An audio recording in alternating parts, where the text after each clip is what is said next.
Good morning, students. Now we are talking about the structure of nephron. मैंने कल बताया था nephron is the functional unit of kidney. जब वो functional unit है तो उसका मेन रोल है किडनी के अंदर. ये स्ट्रक्चर है इसका नेफ्रॉन का. इसमें यहाँ से और यहाँ से अंदर की तरफ जाते हैं. ये है बॉम्बिन्स कैप्सूल ग्लूमेरुलस, और यहाँ से ये पूरा फिल्ट्रेट होकर यानी कि यहाँ पर जब आएगा इसे कहते हैं proximal collecting tubule. Proximal collecting tubule PCT भी कहा जाता है. यहाँ पर जो होती है सोल्यूशन वो आपका यानी कि हाइपरटोनिक होता है, जिसमें कंसंट्रेशन ऑफ आयंस काफ़ी ज़्यादा होती है और वाटर की कंसंट्रेशन काफ़ी कम होती है. जैसे जैसे सोल्यूशन नीचे की तरफ जाता है लूप ऑफ हैनले तक, तो आपका 50-50 हो जाता है.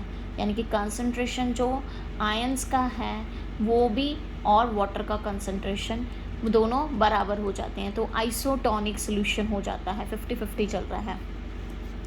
जैसे यहाँ पर पहुँचेंगे आपका डिस्टल कलेक्टिंग ट्यूब्यूल तक, तो आपका हाइपोटोनिक सोल्यूशन हो जाएगा. यानी कि आयंस की कंसंट्रेशन काफ़ी कम हो जाएगी और वाटर की कंसंट्रेशन काफ़ी ज़्यादा हो जाएगी. और इसके बाद ये कलेक्टिंग ट्यूब्यूल में कलेक्ट होना शुरू हो जाता है in the form of urine.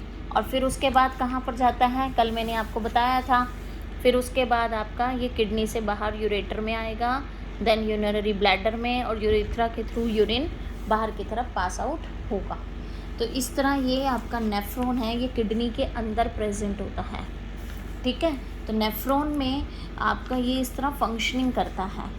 वैसे क्या होता है, cluster of thin walled blood capillaries called glomerulus inside the Bowman's capsule और filter the blood, and a thin walled cup like dispersion called the Bowman's capsule from the renal capsules.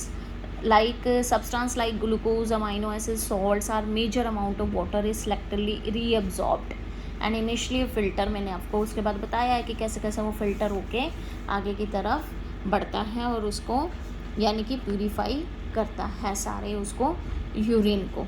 और जब urine नहीं pass out हो पाता तो क्या करते हैं, हम डायलिसिस पे ले जाते हैं. जब हमारी किडनी में नेफ्रॉन की फंक्शनिंग है जो प्रॉपर नहीं हो पाती तो डायलिसिस की जाती है. उसमें क्या होता है, डायलिसिस में एक साइड से सारा यूरिन यानी कि सारे वेस्ट प्रोडक्ट आपकी बॉडी से निकाले जाते हैं और दूसरी साइड से साफ ब्लड भी चढ़ता है और दूसरी चीज़ें भी चढ़ाई जाती हैं, ग्लूकोज वगैरह भी. तो वो डायलिसिस करके आपकी किडनी का फिल्ट्रेशन करते हैं. जब धीरे धीरे किडनी ख़राब हो जाती है, वर्कआउट दोनों ही नहीं कर पाती. अगर एक किडनी आपकी वर्क कर रही है तब भी ठीक रह सकता है, और अगर आपकी दोनों किडनीज ख़राब हो जाती हैं तो आपका क्या होता है, डायलिसिस पे डालना ज़रूरी हो जाता है. कहीं ना कहीं वो आपके लाइफ को इफ़ेक्ट करता है.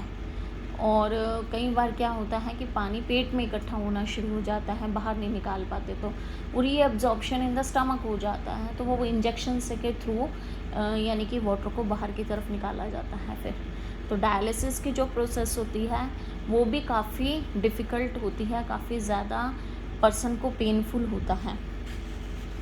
तो आपका ये नेफ्रॉन जो है that is the functional unit of kidney. तो ये मेन स्ट्रक्चर है, main functional unit of kidney है. इसको बहुत अच्छे से करना. कई बार क्वेश्चन बेटा 5 मार्क्स में आता है, write down the structure and functioning of the nephron. ठीक है. नेक्स्ट आपका आएगा एक्सक्रीशन इन प्लांट्स. प्लांट्स में एक्सक्रीशन कैसे होता है, जो प्लांट्स हैं ऑक्सीजन है, एक वेस्ट प्रोडक्ट है उनका, फोटोसिंथेसिस के थ्रू वो पास रिलीज़ करते हैं थ्रू स्टोमेटा. स्टोमेटा के थ्रू बाहर निकलेगा. Transpiration, excess water remove by the transpiration. Some waste product may be stored in the leaves and which fall off, and some waste product are stored in the vacuoles में stored हो जाते हैं.